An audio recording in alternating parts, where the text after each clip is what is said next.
17 of the Ultimate Health Challenge. As you may know, my name is Harsh and I will be your host for today. I hope you've been having an excellent challenge so far and a fun filled 16 days. And I also hope you're ready for today's session. We'll be together for the next 1 hour roughly, and we'll be exploring certain aspects of health that not often we connected with health really. These are also those subtle aspects of health that deeply impact our health, deeply impact. నిత్యము స్తుతించినా నీ రుణము తీర్చలేను సమస్తము నీకిచ్చినా నీ త్యాగము మరువలేను రాజా రాజా రాజా రాజాధిరాజము నీవు దేవా దేవా దేవా దేవాది దేవుడవు రాజా రాజా రాజా రాజాధిరాజము నీవు దేవా దేవా Understand others before trying to help them understand us. So, yesterday we learned about this one image, and this summarizes our biggest learning from yesterday. If we really want to fully understand the other person, we must put on their shoes, or we must put ourselves in their shoes, so that we're not seeing that conversation from our lens, but we are seeing that conversation as they would. This particular image is a big reminder of this habit. And two simple things that we need to do when we are wanting to implement this: listen to the other person with undivided attention.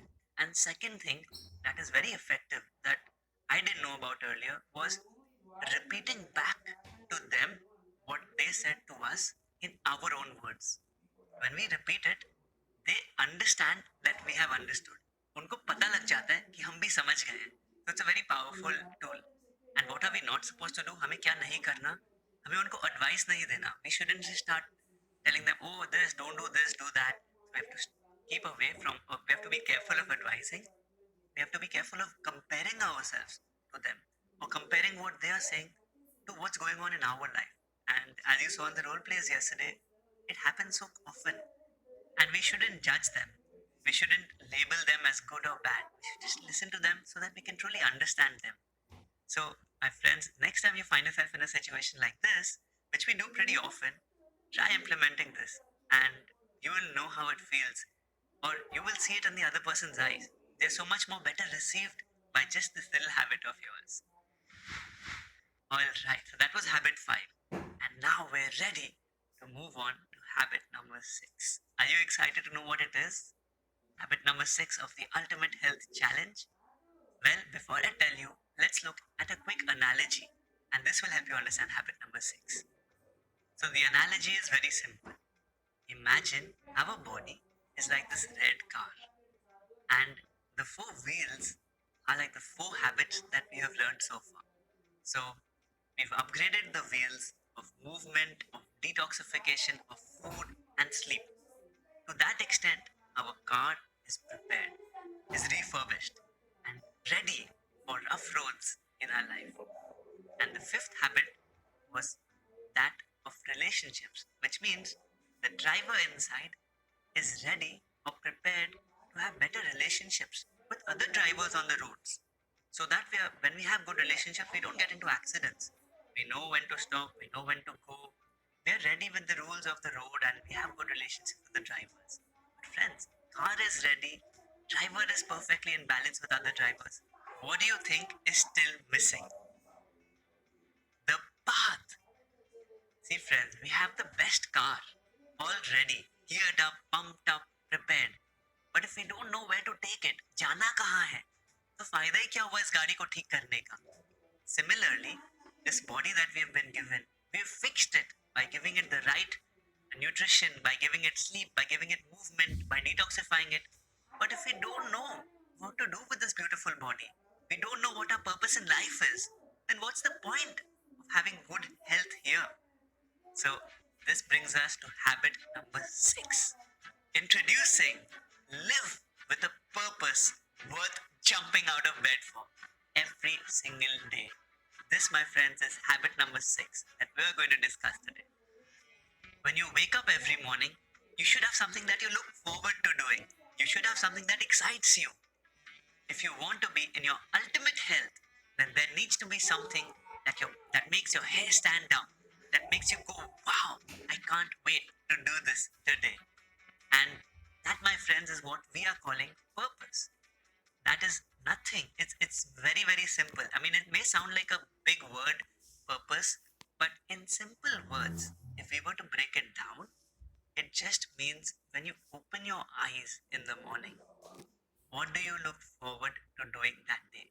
So in very simple words, what is your reason to wake up in the morning? Is it simply to eat, to go out, to come back, eat again and sleep?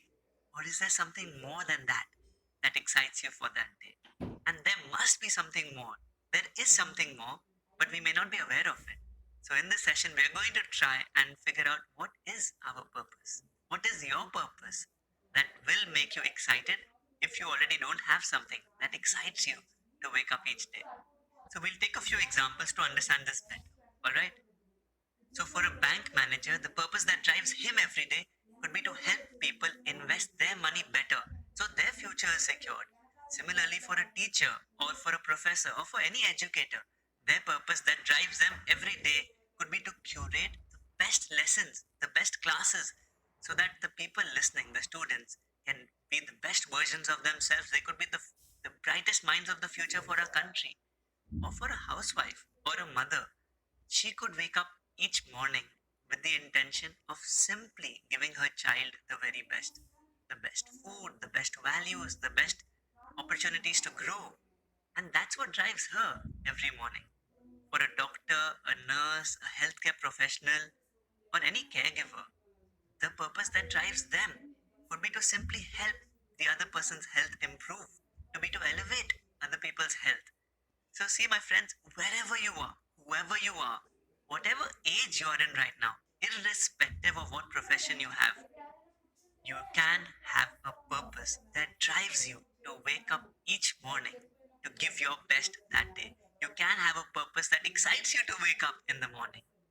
That brings us to our roadmap for the day. Let's look at what we're going to learn today. Firstly, we're going to learn what is the relationship between my purpose and my health. Are they really connected with each other? Second, we're going to learn exactly what does purpose mean. Yes, we understood that it means that what wakes us up in the morning, but what else is there to purpose? What does it really mean? The third part of our roadmap is 6 ways to check if I'm living my purpose. 6 ways to check if you are living your purpose. This is a very simple framework and will help us understand where we are right now. And the last part of our roadmap, we'll be doing 3 fun activities. We'll discuss it when it comes. Let's start from the first part of the roadmap, which is what is the connection between health and purpose? You may be wondering why, in the Ultimate Health Challenge, are we discussing purpose? Food, detox, movement, sleep, relationships. Yes, we understand the relationship with health. But purpose? Why is this here? Well, let me explain that through a story. This story was told to us by a natural health practitioner. He was a doctor, and we fondly called him Guruji. So I'll call him Guruji in the story. And it was a story that he had narrated to us, and it's really very incredible. So please listen. He used to practice in the south of India. He had a health center where people would come and live in the health center for a few weeks, months to reverse the health problems. And actually, they were practicing a very similar lifestyle as to what we are sharing over here in the Ultimate Health Challenge. So, this story is set in that center in the south of India. And just like many people would come one fine day, a woman had come and she was suffering from multiple chronic lifestyle diseases. And she came and the Guruji met her and he said, yes, you need to be here for a month and your health problems will be taken care of. Now, this woman had left her family and everything behind and come here, especially to take care of her health. So she was committed. And she told Guruji, she promised Guruji, I will do everything that you ask me. And she actually did everything that was told to her. She ate on time, she ate what was given, she chewed her food well, she slept on time, she did all the classes. But at the end of the month, to her dismay, problems ठीक नहीं हुए. She was still having those same health problems and there was no improvement. So she went and met Guruji on the last day of the month. She said, Guruji, I did everything you said, but here I am with all the same problems. What went wrong? And even Guruji, friends, he was so surprised. He was like, there are so many people who come here and each one gets better. What happened here? And he thought to himself, what could have gone wrong? And then he asked a question which really surprised her. And it surprised me too when I heard it for the first time. And I want to share it with all of you. He asked her, what would you do differently once your health problems go away? What would change in your life? I'm going to repeat that. He asked her, आपकी life में क्या बदलेगा जब आपकी health problems चले जाएंगे? आप अलग क्या करोगे? And she thought about it and she said, couldn't come up with an answer. She said, everything will remain the same. That's when he realized what she was missing was not the right lifestyle. Yes, that helps, but she was missing a clear purpose in her life. So what do you think Guruji asked her to do next? Guruji said, please close your eyes and think back to all your experiences as a child. What were those moments when you were happiest? What were you doing? What were those memories that bring a smile to your face today? And that woman, she went back and she realized there were many things which stood out for her, which brought her joy. But one specific thing that she remembered was that activity of painting. She loved painting as a child, and because she had got so busy in her life, she lost that touch with painting. When she said this, Guruji said, your time here is done. You need to head home, follow this routine at home, but more importantly, paint. Do what brings joy to your heart. And with that, she took off for her home. Fast forward a year, she meets Guruji a year later, and Guruji inquires, so how are you doing? How are your health problems now? Are they any better? And to his surprise, she said, which problems, Guruji? Those that I had a year ago. They've all gone. It's all taken care of. And by now, she was showing him all her paintings that she was doing. And she even started exhibiting them and selling her artwork to others. And that's when Guruji taught us and he explained to us that this activity of painting brought her so much joy that she actually woke up excited each day to paint. And this dramatically helped improve her health along with all the other habits that she was following. And that's the day this message really stuck with both Subha and I, that having a purpose in life, having a reason to wake up every morning, having something to look forward to is such an important part of our health, which is not discussed in schools or hospitals or any of our educational institutes. So, yeah, I hope this story helping you see the relationship between health and purpose, health and what we want to do in this world, what we are here to do in this world. Can you guess where else we see some glimpses of this similar pattern of health being connected with purpose? Have you guys heard of the blue zones? There are 5 blue zones in this world. And what are blue zones? These are special places where the healthiest people on the planet live. And usually till the age of 100. What that means is people who live in the blue zones on average live above the age of 100.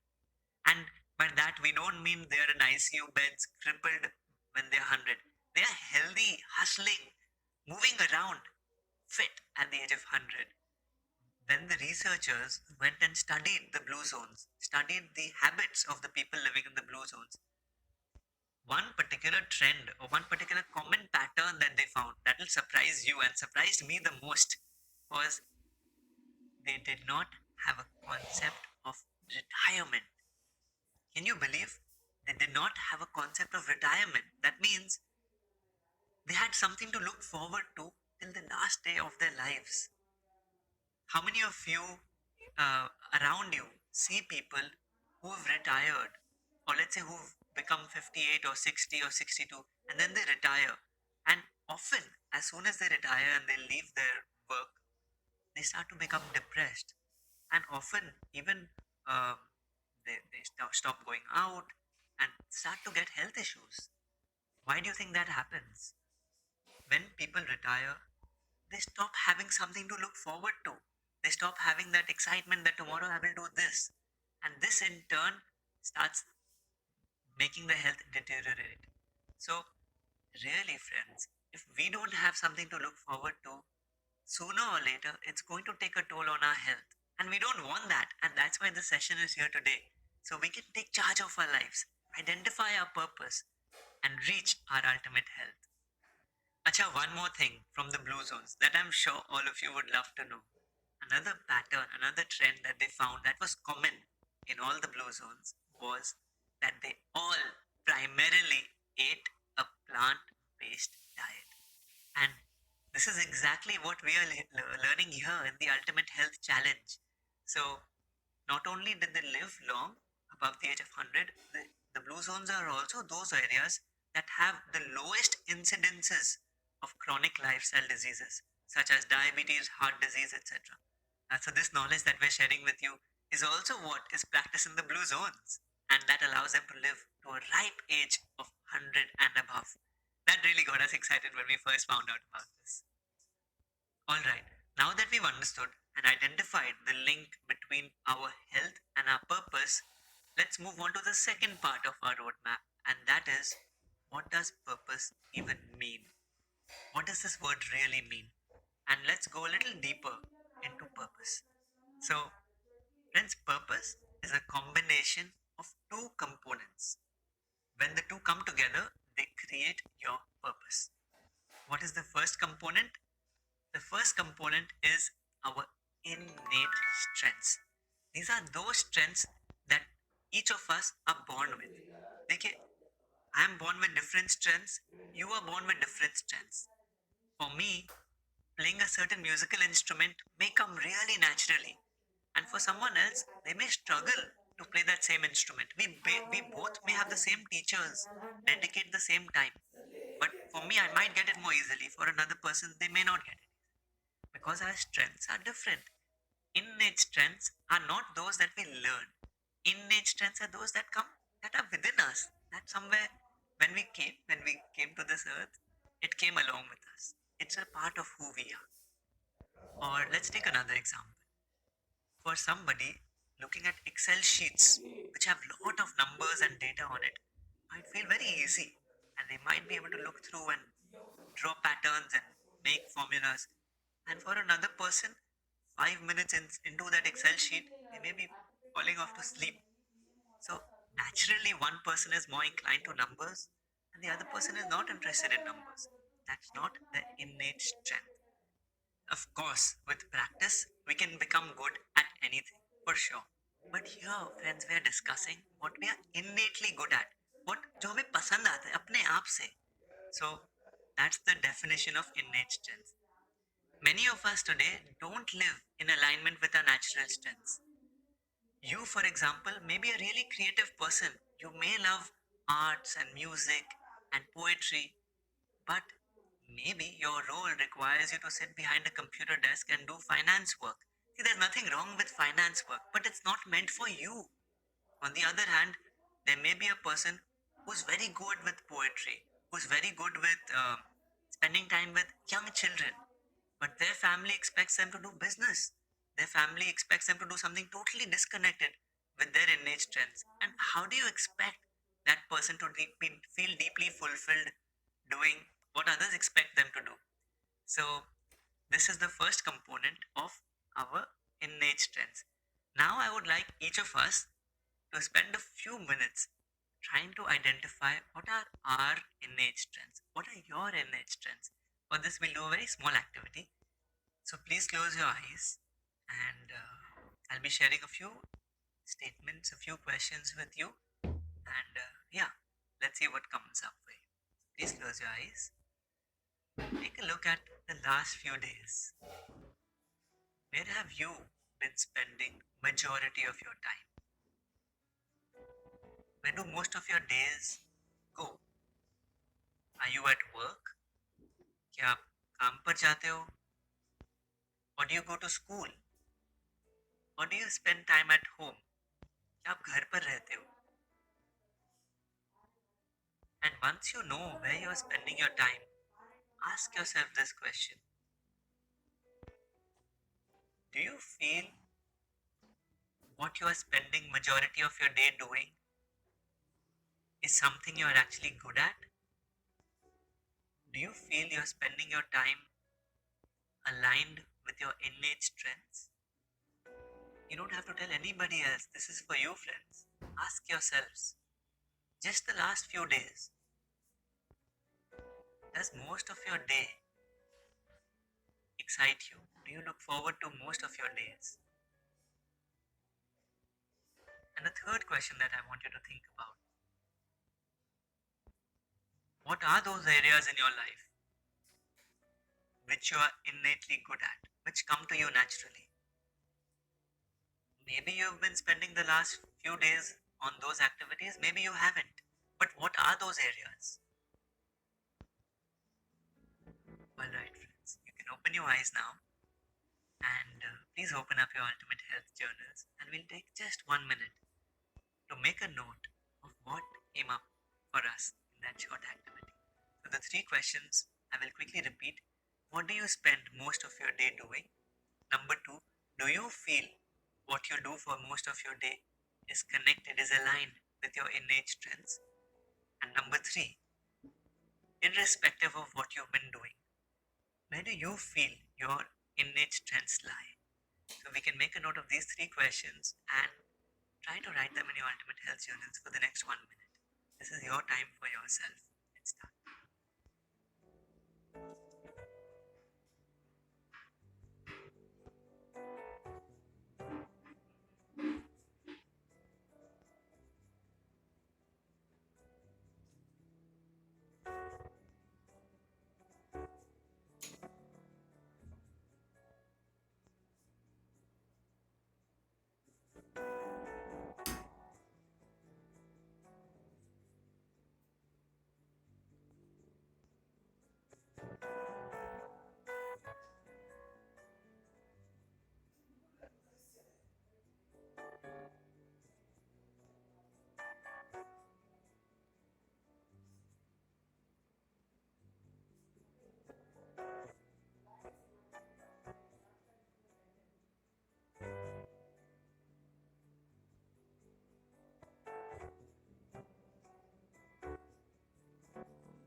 All right.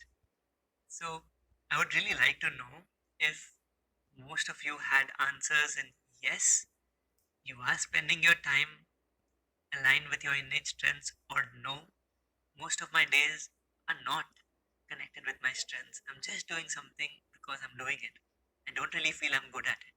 I really want to know the answer, but what I want to share with you, friends, is if you are not spending your time, majority of your days, connected, aligned with your innate strengths, it is affecting your health. For me, the analogy that really sticks with me to understand this, it may seem a bit extreme, but it drives home the point, is that of our friend Nemo. So I'm going to quickly share the story with you. Nemo one day fell out of the water and found herself at the foot of a tree. And when she's at the foot of this tree, she looks up and what does she see? Six baby monkeys jumping and swinging from one branch to the other, swinging from here to there. And looking at all the monkeys, little Nemo says, I too want to climb the tree and swing around like them. So she tries. But what happens? The more she tries, the more she falls. The more she tries to climb the tree, the further down she falls. Of course, she's a fish. But eventually, when she gets so tired that she can't climb more, she falls and she says these words to herself: I can't do this. This is not possible. I'm not good enough. I just can't climb the tree. These words of I'm just not good enough make her feel dejected, rejected, and helpless.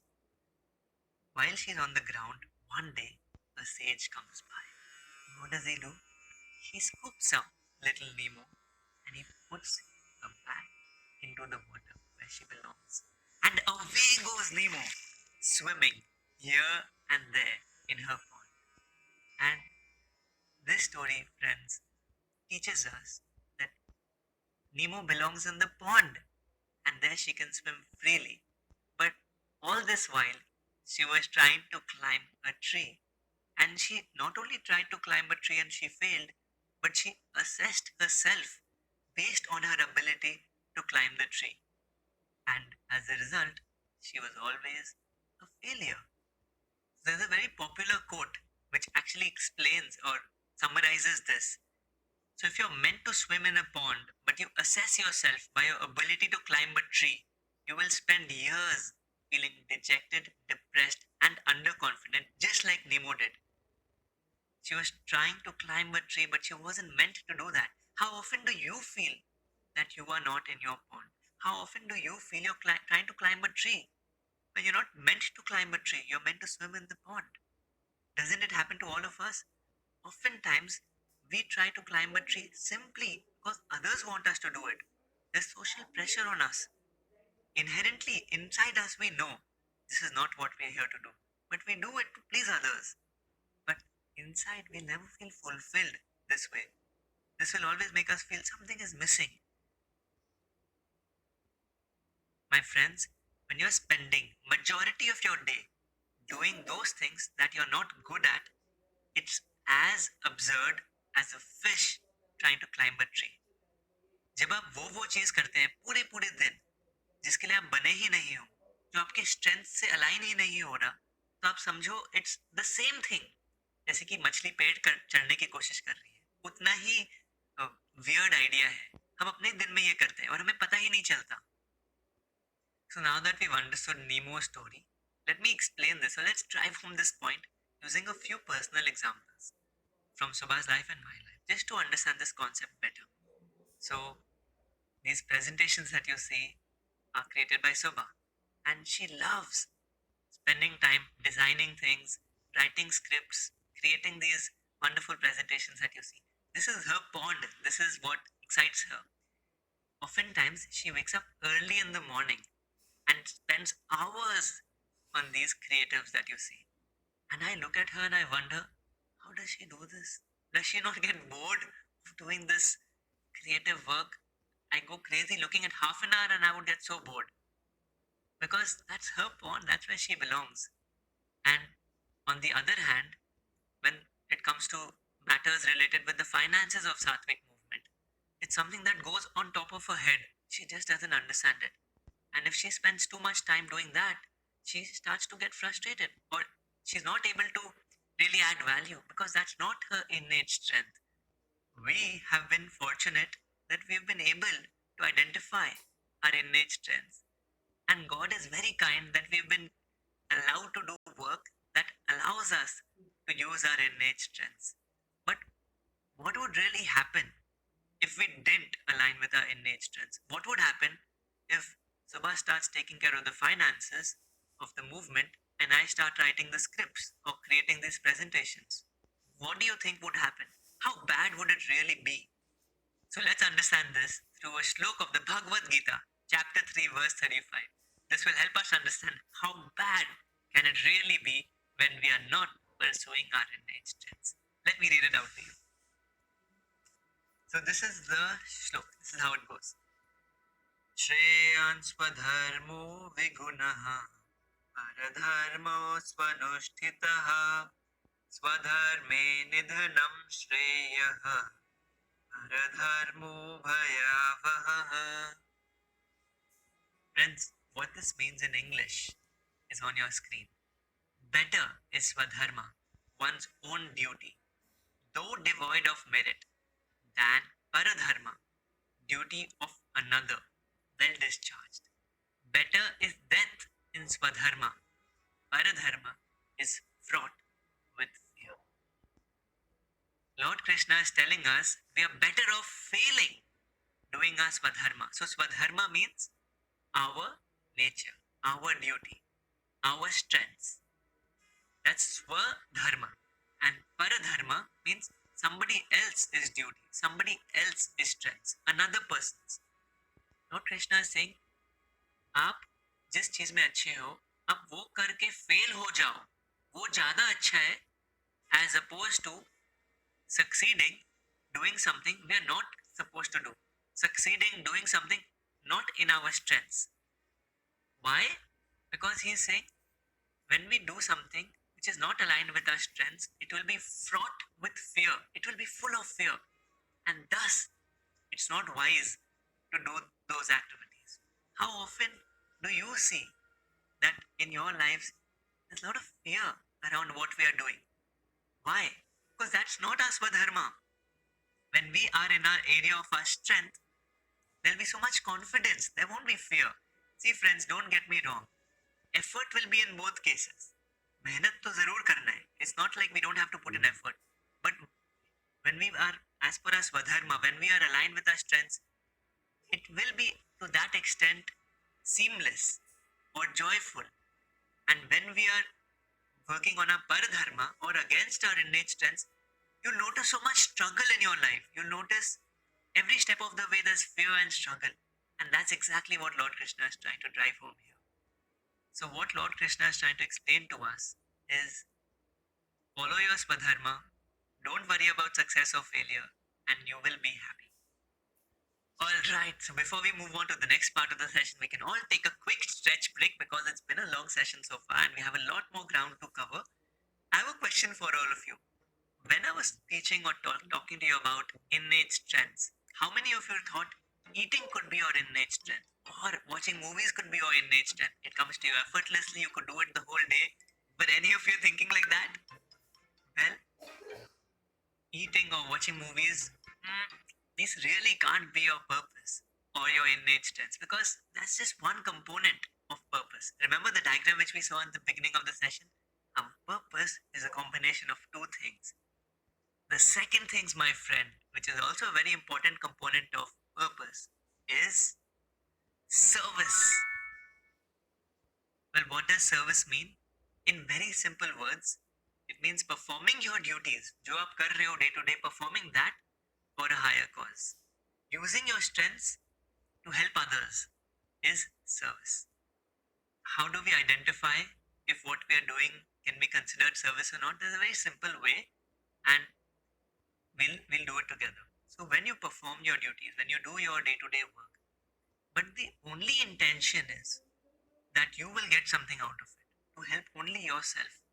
That is the first layer or the first category. That is not service. When we are doing that work, when we are doing what we are doing with an intention to help ourselves as well as our family, our immediate family, then that's one more layer. To some extent, we are broadening the idea, but we're still not really serving others.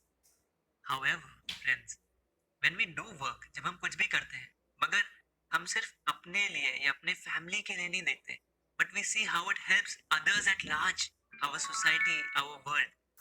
That's when we are really going into an angle of service, where the focus of doing it is not only our benefit but others' benefit beyond our family. So I hope this helps you understand whether we are using our strengths to serve others or just ourselves and our families.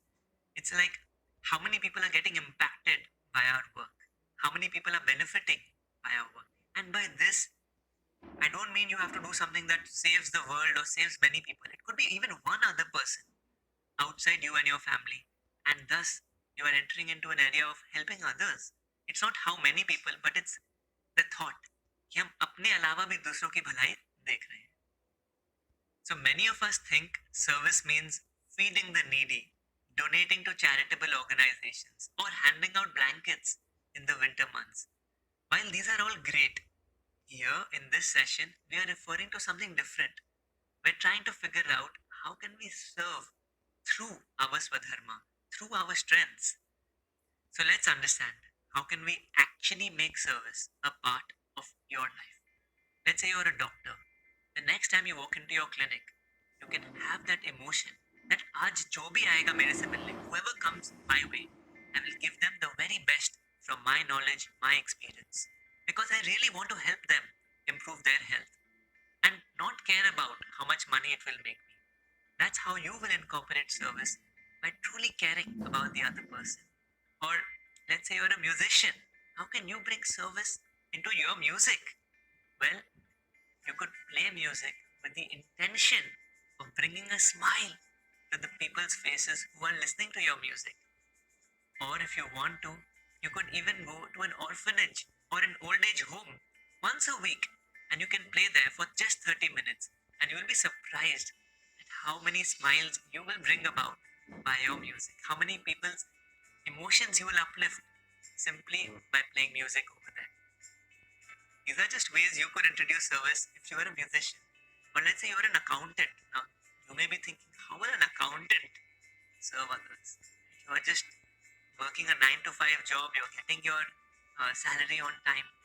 How would you use your skills or strengths as an accountant to serve others? There are two ways you could do this. Firstly, you could offer some part of your time to work at a non-profit or at a social enterprise and offer them your services at a very discounted rate to help them manage their accounts better. Or you could even upload tutorials on YouTube for young CAs, young accountants, as to how they can learn from your experiences, from your knowledge. This is your way, maybe, of serving others by giving knowledge to others through YouTube. Or let's say you're a painter. Now, you must be thinking, I'm a painter or I'm an artist, I'm a poet. How can I implement service, implement the learnings from this session? It could be as simple as taking 10% of the proceeds of your sales. When you sell an artwork, whatever amount you earn, 10%, you could use that to contribute to a cause of your heart, close to your heart. Donate it to an organization that you believe in. Or next time you're painting, you could simply imagine the person who's going to see the painting and say, I want to genuinely make that person happy when he or she sees this painting. Even that thought that you're putting in that energy while painting is a sign of service, is a sign of you're here to help another person through your strengths. Alright, what about a mother who loves cooking food for her two young children?